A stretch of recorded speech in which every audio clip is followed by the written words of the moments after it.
Hello everyone, welcome to my channel. आज हम पढ़ेंगे हिंदी क्लास 10 के चैप्टर 5 से सुमित्रानंदन पंत द्वारा रचित चींटी।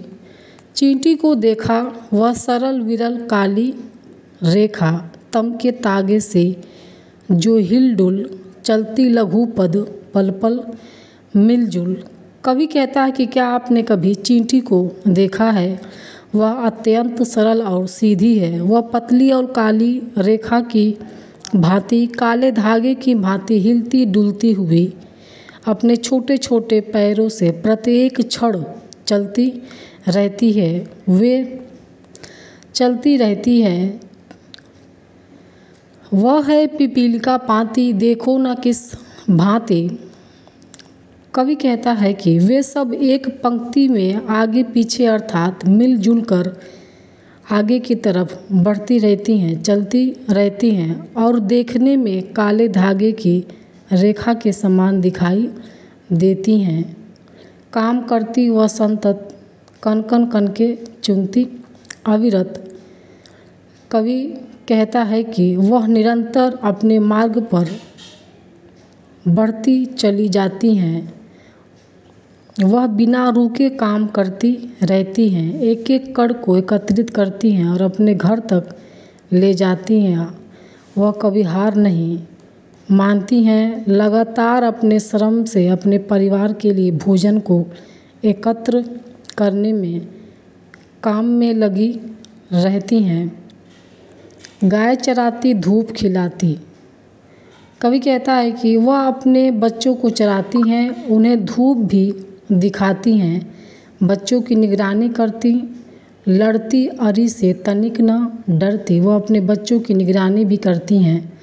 वह अपने शत्रु से कभी नहीं डरती हैं, तनिक भी उनसे डरती नहीं हैं। अपने शत्रु का सामना करती हैं। दल के दल सेना संवारती, घर आंगन जनपथ बुहारती। वह दल के दल सेना को संवारती हैं, उनकी भी देखभाल करती हैं और वह घर आंगन के साथ साथ लोगों के मार्ग को भी साफ सुथरा रखती हैं। चींटी है प्राणी सामाजिक, वह श्रमजीवी, वह सुनागरिक। कवि कहता है कि चींटी भी एक सामाजिक प्राणी है और वह मेहनती जीव है, वह एक अच्छी नागरिक है। देखा चींटी को, उसके जी को। कवि कहता है कि आपने कभी चींटी को देखा है, उसके जी को देखा है। भूरे बालों की सी कतरन, उसका जी अत्यंत ही छोटा होता है, वह भूरे बालों की कतरन के समान होता है। छिपा नहीं उसका छोटापन और उसका छोटापन भी किसी से छिपा हुआ नहीं है। वह समस्त पृथ्वी पर निर्भय विचरण करती श्रम में तन में। वह समस्त पृथ्वी पर निडर होकर अर्थात बिना डरे हुए विचरण करती है, घूमती फिरती है और वह अपने कामों में लीन रहती है।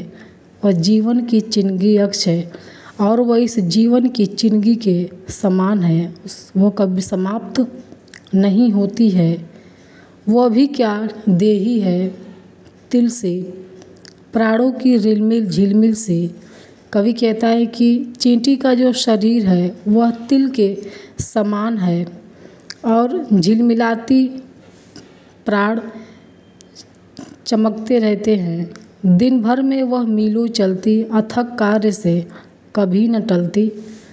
वह दिन भर में मीलों चलती हैं और वह कभी थकती नहीं हैं। वह हर समय अपना कार्य करती रहती हैं, वह किसी भी कार्य को टालती नहीं है, वह अपने कार्य में लीन रहती हैं।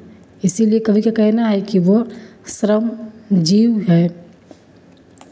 यदि आप लोग को वीडियो अच्छा लगा हो तो कमेंट सेक्शन में कमेंट करिए, वीडियो को लाइक करिए और मेरे चैनल को सब्सक्राइब करिए, दूसरों में भी शेयर करिए।